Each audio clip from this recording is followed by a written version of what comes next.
Um, let's see. Oh, yes, this is the exciting part. I'm here to announce and introduce probably my favorite horticultural power couple. Yeah. We're matching outfits. Yeah, right. Okay, so I have to look up their bios because I've known them for a while. They're like people you love to meet at, say, Wild Things conference or something like that and share a table, you know? Okay, so Ken Williams has worked in horticulture for over 30 years. He first fell in love with native flora while hiking alpine meadows in his native Colorado. Later, he found a similar beauty in the tall grass prairies of southeast Kansas. He combined his interest with a lifetime of vegetable gardening to develop effective native garden maintenance techniques. And that's one of our most popular YouTube videos, is a talk that Ken has given for us about that. For 16 years, he applied these techniques to the landscape of a 100-acre city park and zoo. And since 2008, often collaborating with his wife, Christine Nye, he has participated in the Chicago area ecological landscape movement. So welcome, Christine and Ken. Yes. Okay, so I'm doing maintenance. The thing about, we're talking about front yard gardens, things, you know, parkways, front yards, things people are gonna see. So what matters? That it be pretty, you know? If it looks like the one that she had with the flagstone and the stuff going everywhere, you know, if that's what it looks like, then you're guaranteeing nobody in your neighborhood will ever plant native plants. We want them to plant native plants, so we want to do things. You know, we use our backyards for a lot of different things, but our front yards are mainly just to look at. So, you know, as Bonnie Raitt said, let's give them something to look at, you know, give them something to talk about. All right, let's see what we got. Is it this one? Yeah. This is a picture of our garden that I'd used on a previous presentation. And when the garden was 3 years old, this was really pretty. But this, see if I can make this work. No, I'm trying to make the pointer, is that it? Ah, there it is. You're right. There it is. I'll get it, you know, by the end of this, I'll be able to do this. This yarrow, it's actually a cultivar called marmalade. Yarrow is not a long-lived plant. A friend of mine restored a prairie back where I lived in Kansas, and it had been horribly overgrazed for many years. And when we started off, it was short ragweed and yarrow, and that's all that grew there. The cows had eaten everything else. And it took years, but the yarrow is all gone now. You don't find any there. I was there just recently. So your garden's going to change. And what happened here was we had palm sedge, Carex Eulenbergii, I believe, in here that turned out to be really aggressive. And it overran all that yarrow, and the place got ugly. And you don't want that. So here's here's what you don't want. If you were out on a hike somewhere and you came around a corner in the trail and you saw this, you'd think it was gorgeous. If you were in your backyard, you might like it. But in the front, that's just not going to work. And what makes a difference is having a gardener, somebody there. If you can hire contractors to try to do this stuff for you, but that contractor doesn't get out of their car at the curb every day and walk into your house and experience what's going on in your front yard. You do. That contractor might come once every week or 2 or 4, and they might do a really good job, but you can do so much better if your head and your heart are wrapped up in what's going on in that garden. So you need somebody who's personally involved, has a personal relationship with the space. So this is our front yard, and I want you to notice a couple of things. Do you guys think that's pretty? And I'm of the opinion that it is. But there's a few things in here that bother me. The liatris that you see, the gay feather here and over here, have a tendency in the garden to fall over. And if anybody's got these in their garden, you've got them sticking off at a 45-degree angle and stuff like that.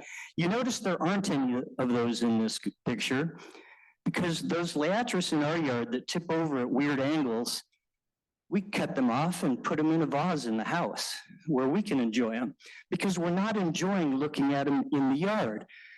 And I talked to like Heather Holm and some other people who really know their stuff on insects utilizing plant stems. You know, there's a lot of, oh, you need to leave all your plant stems up all winter so that the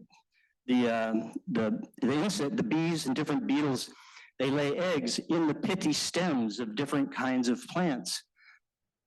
Well, sometimes they're using them when they're 2 or 3 years old. It's not going to happen right away, so you're going to have to leave them there long term. But I asked Heather and a couple other people, when you find those nests in those stems, what's the orientation of that stem? And they said, always perfectly straight up and down. The ones that are tipped over at weird angles, they're never going to use them. So I know Doug Talany talks a lot about when you clean up a garden, you know, you might cut off those stems because they're not attractive, but take them somewhere else in your yard and put them upright. Have a grid, something up against a building, something where they're upright, and they still might get utilized. So one thing, when I look at this, you know, you see these sticking off at a weird angle? That's no, and you notice how, even though this is pretty complex, there's actually definition. You can see this is mountain mint growing here. You can see the different things. But right in here, it gets cluttered. And why is it cluttered? Because you've got those stems shooting across there at weird angle. If you snip those off, it's just going to look nicer. It's easier on your eye. So snip those off and then, but don't, you know, I leave them there as long as I can because I want the seeds. The finches are going to, you know, I'm going to enjoy the finches. My front window is right up there and I'm going to enjoy the finches coming and eating the seeds off those echinaceas. But there's going to come a point where I'm tired of looking at them. And going back to my horticulture career long before I messed with native plants very much, one of my cardinal rules was if you don't like looking at it, cut it off. And yeah, it's gonna make a big difference. It's one of the few things I'm gonna present today that is actually a new idea. If you've seen any of my other presentations I have a YouTube channel, the rest of the stuff, most of these slides you've already seen. But this idea of dealing with the angled stems, I think is meaningful. And this is where you see another funny thing about this presentation. Christine and I, we had access to the same pictures. We made our own presentations, and it was just a couple days ago that we discovered we used a lot of the same slides, and we talk a lot about a lot of the same things. So, you know, don't be surprised, that's going to happen. But the prairie smoke here, everywhere where you see the prairie smoke growing is places where that palm sedge took over. And the palm sedge, all the lines on the palm sedge are very complex. They're shooting off at all different directions. And I know like Monica Buckley at Red Stem, she loves to put palm sedge in front of a rock. And she's got a good point because the rock is all this smooth, round. And you put this palm sedge there and it has so much character. But you put it here and it just turns the whole thing into an amorphous green blob. There's nothing enjoyable about looking at it. And after a few years, I got sick of it. It had killed off all the yarrow. And so I dug it all out. And most sedges are pretty easy to dig out. Palm sedge isn't. I dug it all out. And then I learned about the idea of using cool season ground covers. And I had some prairie smoke. And I just started dividing out of the prairie smoke clumps into all the places that I'd cleared out, cleared the palm sedge out. And these areas up here where you don't see any red, Yeah, wait a couple of years. Because I have taken, it's a continual thing. I'm always digging divisions off of my prairie smoke and putting it up in other places so it'll fill in. So there will be a living mulch there all the time, and I don't have to deal with the weeds. I just discovered this year that when prairie smoke grows in palm leaf coreopsis, it's really pretty, and it stays pretty all summer. Shortly after this picture on the right was taken, the coreopsis bloomed, and then the prairie smoke faded out, but it was pretty for a long time. This is from up at the house, looking at pretty much the same stuff you've been seeing. You see the geraniums over here, the prairie smoke down here. You see all this penstemon, which, like Christine said, penstemon's a short-lived plant. They're going to die out in your garden, but they're going to be coming up, and where they come up, as you can see over here, is right on the edge of our sidewalk. So I'm all the time, especially in the spring, digging up these starts over here, moving them out into the middle. And I'll show you, well, you've actually already seen that picture. And then on the left is the Robbins plantain, which has nice little daisies. It is actually a fleabane. It's Erigeron pulchulus. It's a perennial, like our daisy fleabane, which is an annual. This is a perennial. And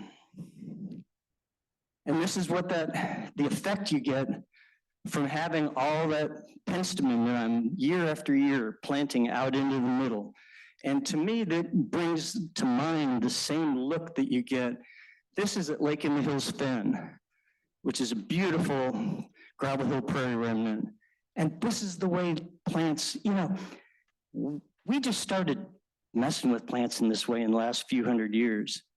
The plants have been doing it for a long time, and they're really better at us, better than we are at it. So going out to natural areas, especially if you can find prairie remnants and stuff, and look at how the nature puts the compositions together will teach you more than you'll ever learn from any book, as far as I'm concerned.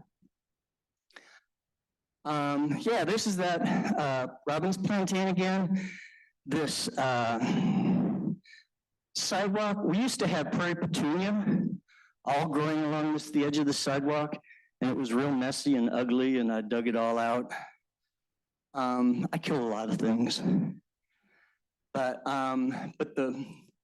you see, it gets a little aggressive.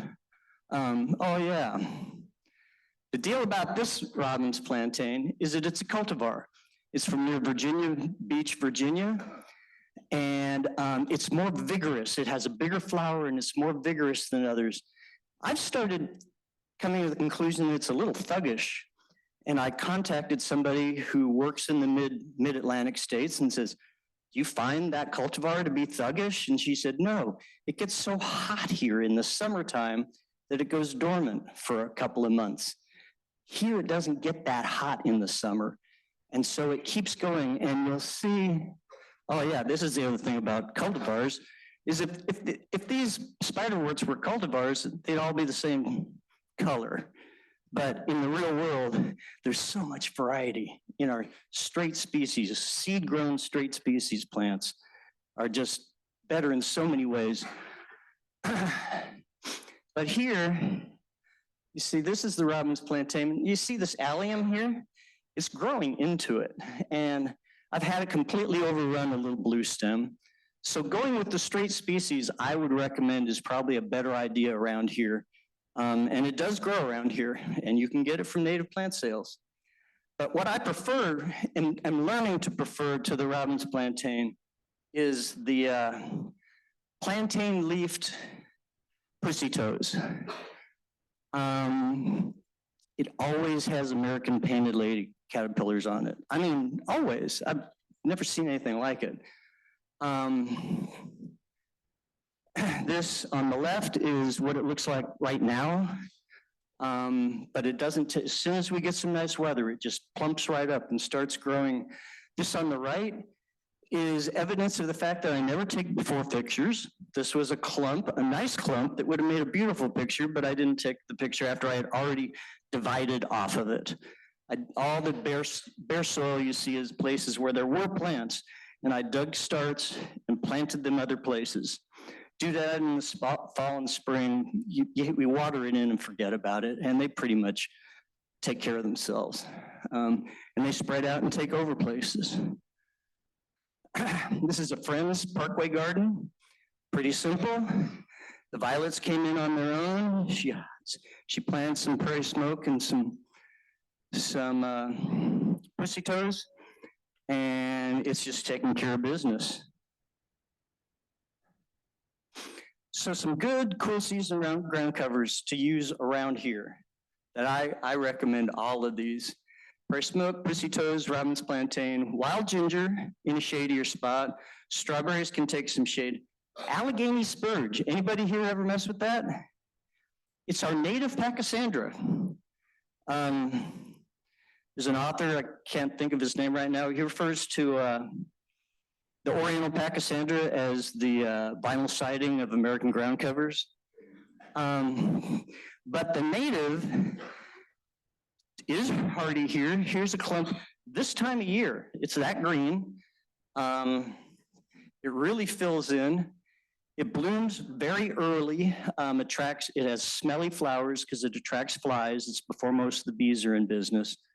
So Allegheny spurge is a great plant that isn't native to Northern Illinois. It's native to the East Coast, but it's really useful and it does provide ecological function.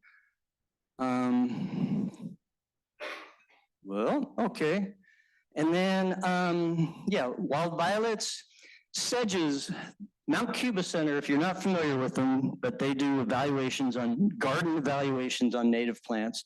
And they did a sedge evaluation a few years ago, and they're definitely worth checking out.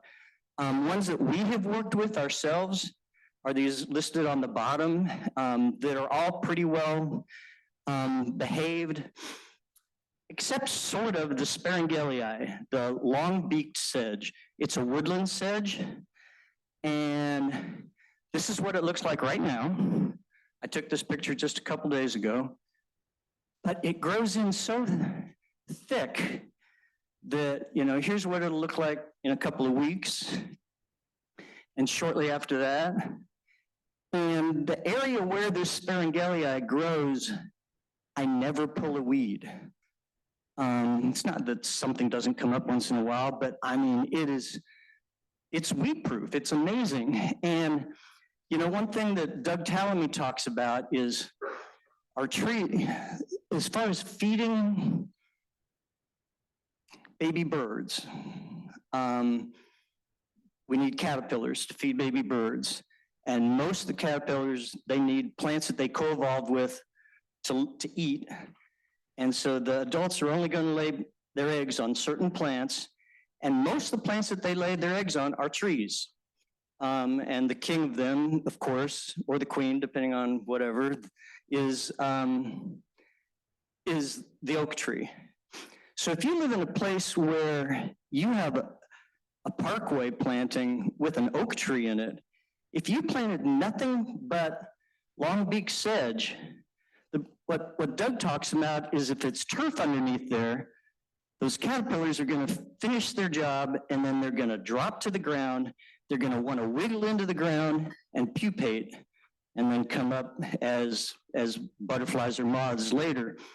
But if it's lawn, they're not going to make it in there. And if it's a crusted over wood chip mulch bed, because wood chips, they glue themselves together as the summer goes on. And when it gets slow enough on the mowing, then the landscape contractors send their guys all out with cultivators to what Roy Dibblick calls fluff up the mulch, because it'll get sealed over to where oxygen and water can't move in and out of it, and it's not a good environment for anything to live in.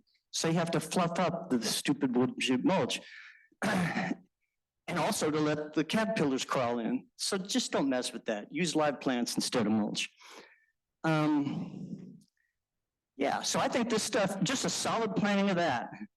You could put a few things in it for accent, but that, will serve a lot of ecological function, which is what we're trying to do, is improve the ecological function of our communities. Okay, some other things that they're not ground covers, but that because they bloom early in the year, they, like the penstemons, I've got a picture, I guess it's not here, of the penstemons in January, and there's no soil showing between them. It's just solid. The alum root is great. Golden Alexander doesn't cover the ground at all, but it's so aggressive so early in the year. The purple poppy mallow doesn't bloom until maybe July, but it forms a winter rosette, and there's no weeds coming up within that rosette. Prairie dropseed covers the ground beautifully.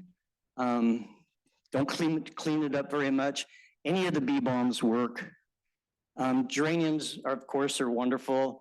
We've finally, after having a couple of geraniums in an adjacent garden originally 12, 13 years ago, we now have geraniums scattered through the whole yard. And in the past year, I've, for the first time, started removing geraniums, editing some out, because it's getting to be there's too many of them.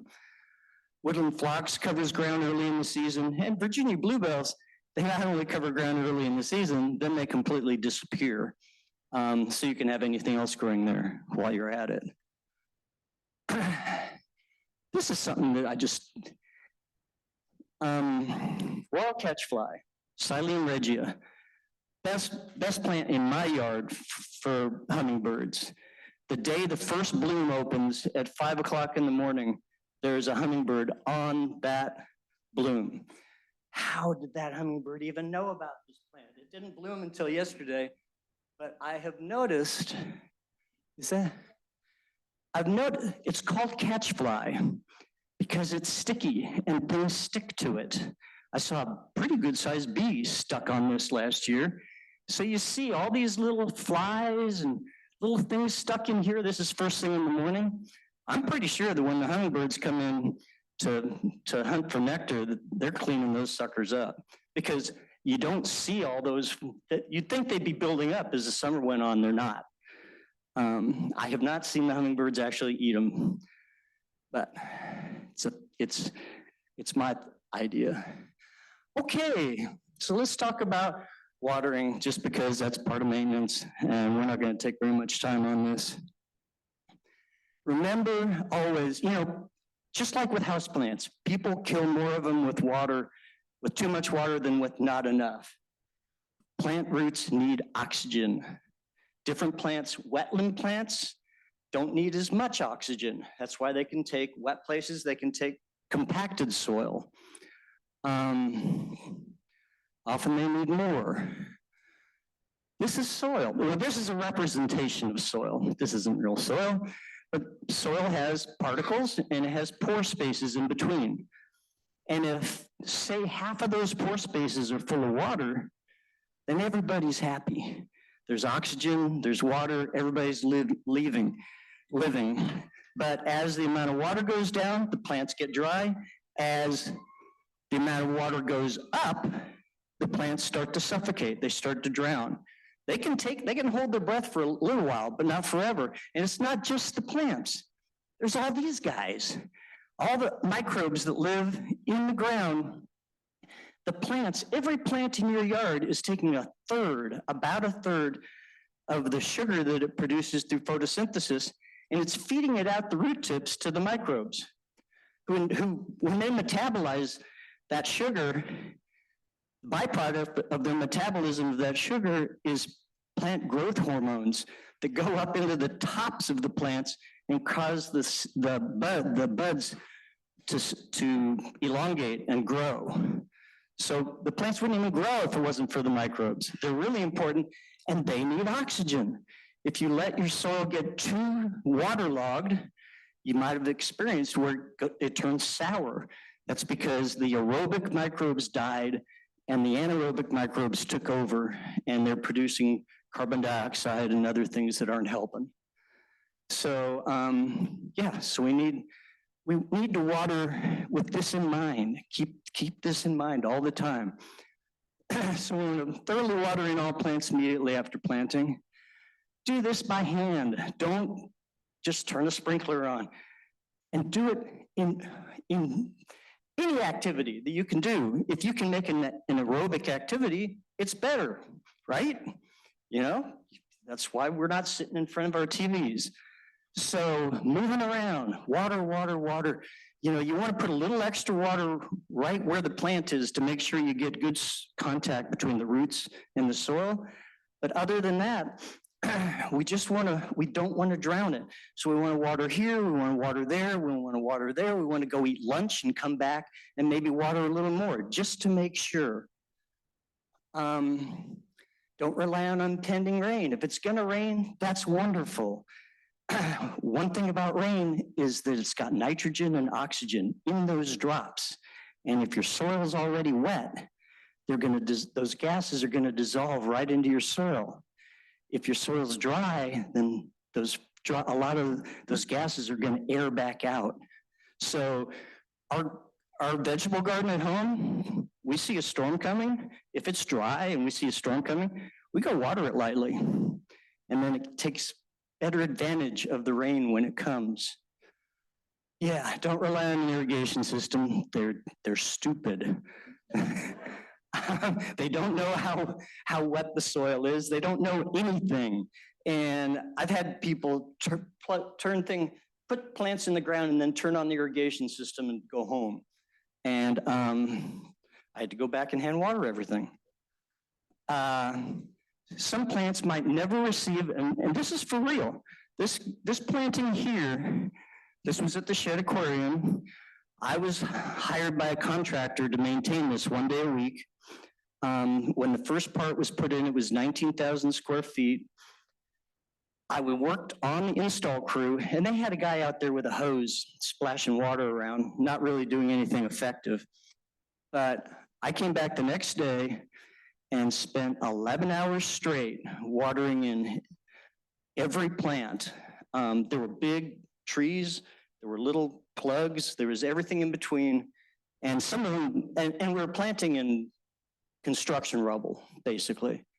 And some of them I'd soak the plant and then step on it, you know, just to make sure, because it was such a tough condition to make sure. But when after that, I came back once a week. I would water the places with the woody plants. I'd put sprinklers where the woody plants were. Where there weren't any woody plants, I never put a sprinkler there. We lost one plant all summer.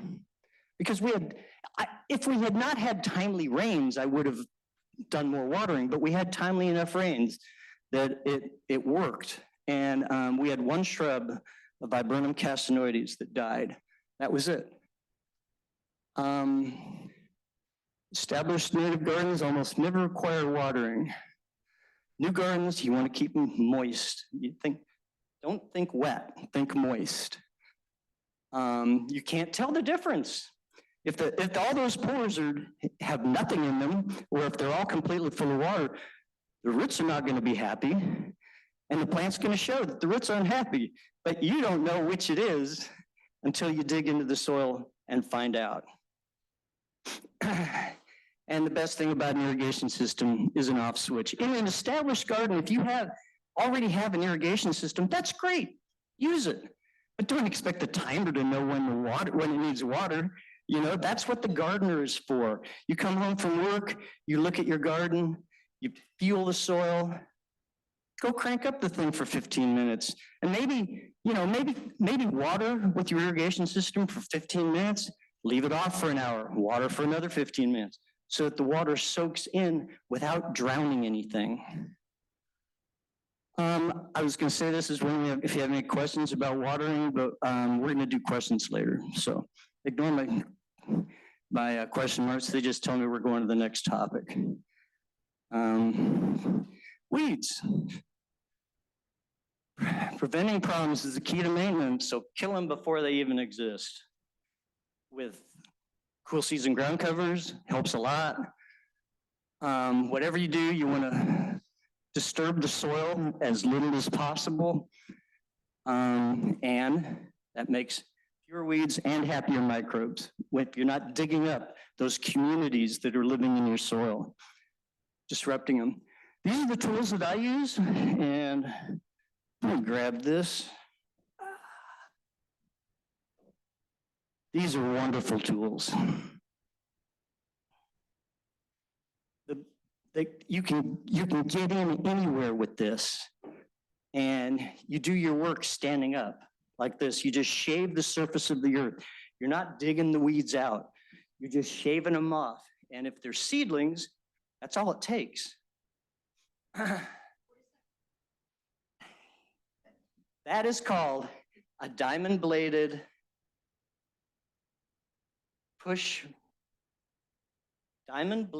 push-pull scuffle hoe. Yeah. I hate it when people ask that question. No, that's what it's called. We get them from an outfit called Earth Tools.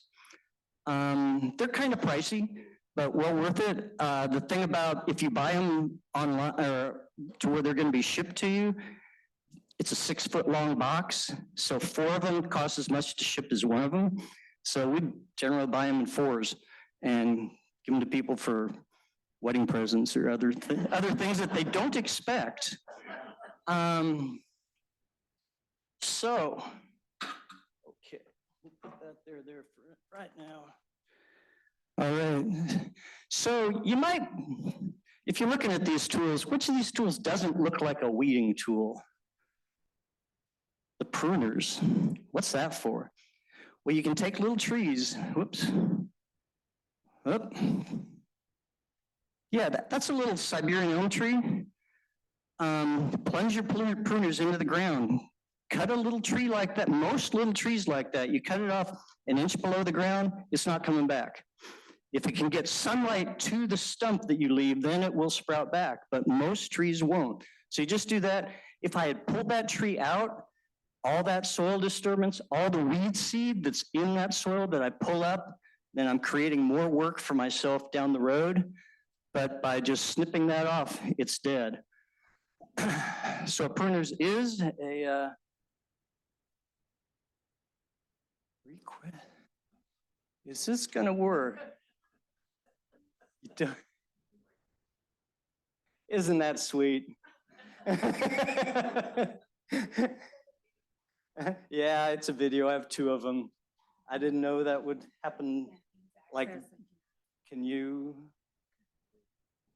Or I can just talk. Oh, yeah, yeah.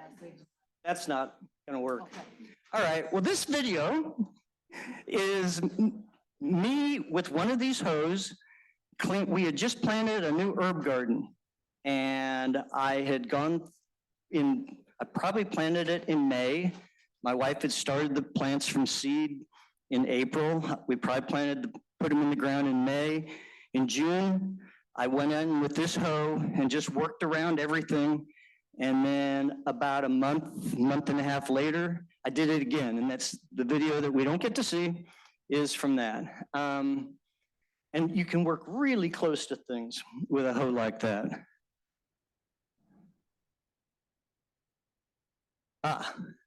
So some roots. These are tap roots, all right? Taproot is energy storage. If you just cut that off, it's gonna sprout back. We've all experienced that with dandelions. So you have to, so if something is established, if this is a brand new dandelion that just came up last week and you shave it off with that hoe, you don't have to worry about it anymore. You don't have to get the root out. But when they're established, you have to get them out. These are tap roots. These are fibrous roots. And the thing about fibrous roots is that this area right here, the crown of the plant, that's all that needs to be removed. Everything from, if you could cut that off right there and leave all this other stuff in the ground, it's dead. That stuff's just gonna decompose, gonna feed your other plants. So, the problem is this is prairie petunia. A lot of plants like the grasses, the crown, This part right here is right at the soil or even above the soil line. So it's really easy to slice underneath it and to remove it. This is prairie petunia. And the crown is 3-4 inches below the ground. So it's a nightmare. When we had let these get loose in our garden and decided that they were too messy, and it was quite a project, but I got them all out. I'll be doing it forever, you know, because there are seeds there and they're going to keep coming up. But yeah, but that's all you need to do on the fibrous rooted plants is get the crown out. Another underground energy storage is this is quackgrass rhizomes. Each little node here is capable of creating a whole infestation. So you have to be really thorough to get these out. And the next video, which you also won't be able to see, is me on my knees with a spade, because those quackgrass rhizomes, they just ride about 3 inches below the surface of the ground. So if you dig 4 inches below horizontally and lift them up, you can get them all. It takes, you have to repeat it because a 1/4 inch of that is all you need. And you're gonna come back a month later and it's gonna be, you know, you're gonna have, your infestation isn't gone. So it takes years, in my experience, to kill quackgrass in particular. These are just some tap roots. I don't even know what those are. So the next video, oh yeah, right. These are rhizomes, which are not roots, they're underground stems. Yes? Oh, okay. This is another video you're not gonna get to see.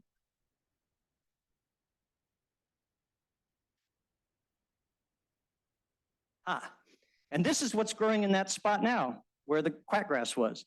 It took me 5 years to get rid of it, but I did an herbicide application one time for a Roy Diblick sedge meadow. Did an herbicide application on this lawn, didn't really understand lawn as well then as I do now. And got a really good kill, and Roy came in, laid out all these beautiful sedges, made a beautiful planting, and I went back 5 years later and it was just a sea of quackgrass. Because the chemical hadn't translocated far enough through those rhizomes to kill all the way to the end. And so it's like you haven't done anything. What I've done is I've selected for quackgrass by killing all the other grasses. But got rid of it here, and that's pretty pretty. This is another plant that grows by rhizomes. These tall goldenrods, okay. People refer to Canada goldenrod, Missouri goldenrod, tall goldenrod, whatever. I can never figure out which one they are. They spread by rhizomes, which you see here. And this is just a first-year plant, very innocuous looking, but these are really aggressive. And what I learned last summer was that on the underside of all the bad ones, what I've always done in the past is when I see one, I don't know what it is, I just dig up the first one I see, and if it has rhizomes, I keep digging. If it doesn't, I say, oops. But on the underside of the leaf, on all the aggressive ones, there's distinct 3 lines. So instead of calling them Canada, Missouri, whatever, and never knowing if what you're saying is right, we can just call them 3-line goldenrod and we're good. Just when you see the 3 lines, kill it. Yeah, but they're very innocuous. You don't see them that they're doing things. So there are a lot of plants that are really hard to kill. If you live in an established neighborhood where people have been planting all these perennial garden thugs for the past 50 years, you hate this stuff. You can't grow a good garden when you've got this stuff growing. And I used to be an herbicide applicator.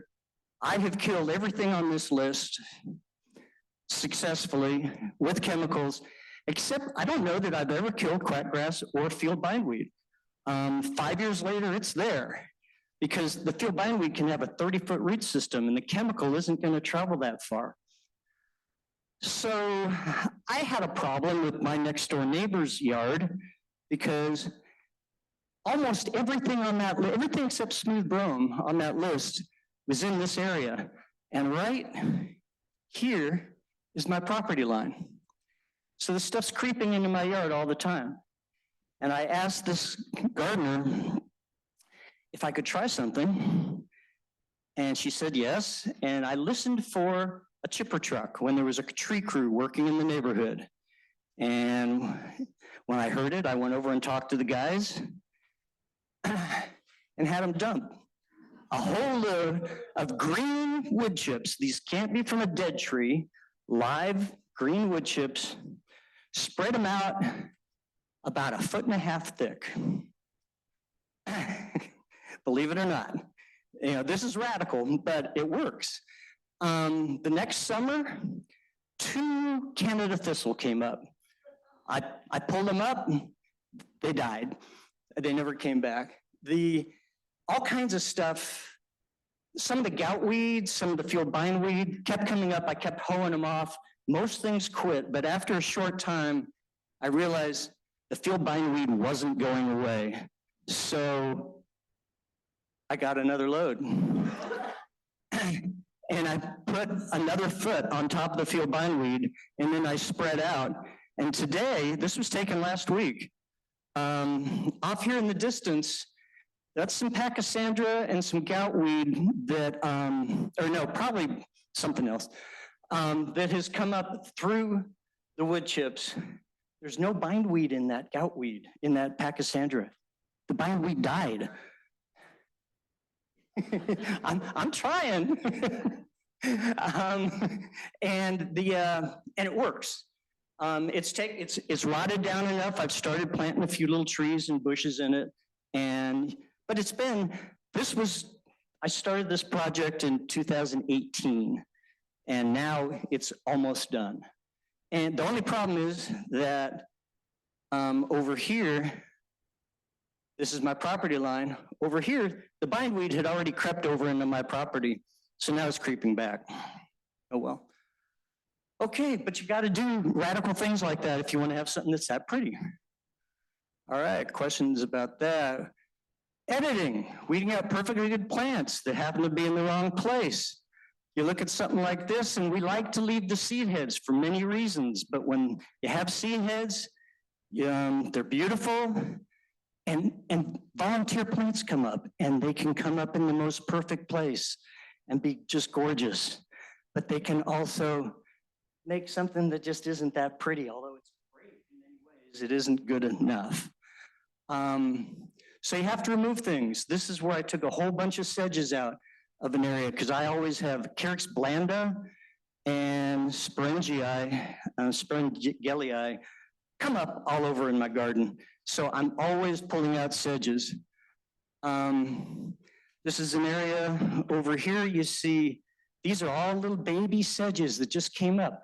That's an opportunity. When you see something like that, you can leave it alone. You can change the conformation. You can dig, these are little penstemons over here. You can dig up some penstemons, make a hole where the sedges aren't so much, and put them and change your composition. But these are all opportunities when you have volunteer plants come up. Oh, that's the same picture. Okay, and this is in my yard. When we first started this garden, we had a couple of asters move in, white, weedy asters. I don't even know what they are. They moved in, they were welcome at first, but it got to be too much. So one year I removed a whole bunch of them, and then the common milkweed came in on its own and was getting too aggressive and was just taking up too much room. And so what I started doing was every year we'd let the common milkweed bloom. And then after it was done blooming, I would look for eggs, monarch caterpillar eggs and caterpillars. And any plant that had one on it, I would leave it. And any one that didn't, I would remove it. And it's gotten to where this garden, although there's a lot of milkweed in this picture, it doesn't overwhelm it. And this year I didn't have to remove any. It worked. Yeah. And then cleanups. This is, which we don't want to clean anything up. We want to cut stuff back. This is my poster child for leaving the leaves. This is comma butterfly, you're never going to see that. I don't care how carefully you're working in your yard. You're not going to find that. It was a miracle I did. It was just chance. But these spend the winter in our gardens, in the leaf litter, as adult butterflies. In the spring, their caterpillars live on almost any kind of native tree. So in the spring, when the trees start leafing out, these are going to fly up and lay eggs. And that's going to be the caterpillars that feed the first generation of baby birds that spring. So the moths do the heavy lifting. Doug telling me some of this picture and that piece of wisdom. The Luna moth, the Polyphemus moth, they feed a lot of stuff early in the season. You notice we get baby birds before we see made butterflies?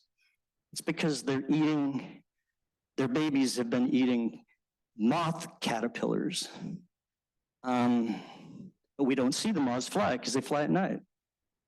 And this is the incomparable Horacio Suarez taking down a big north wind panicum. And these are a couple of screenshots from a video that's 1 minute and 22 seconds long, and he takes that thing completely down. I don't recommend using a weed whacker. I don't recommend anything with the 2-cycle engine on it. They're awful. We can go into that. But he did this whole thing in about 15 minutes. He cleaned up this whole bed, a bunch of north wind panicums, and it's ready to go. It's done for the spring. What I recommend is a battery-powered hedge trimmer to chop things up nice and small. This is a Dischampsia at my house. You can see the pruners. That's what I use because I don't have a battery-powered hedge trimmer. I use that. This is just about this time of year last year. Looks terrible. 45 minutes. It doesn't look great, but it looks a little more on purpose than it did. 2 days later, I took that picture. A week later, I took that picture. It doesn't take long once March gets here. And again, a picture that Christine used also.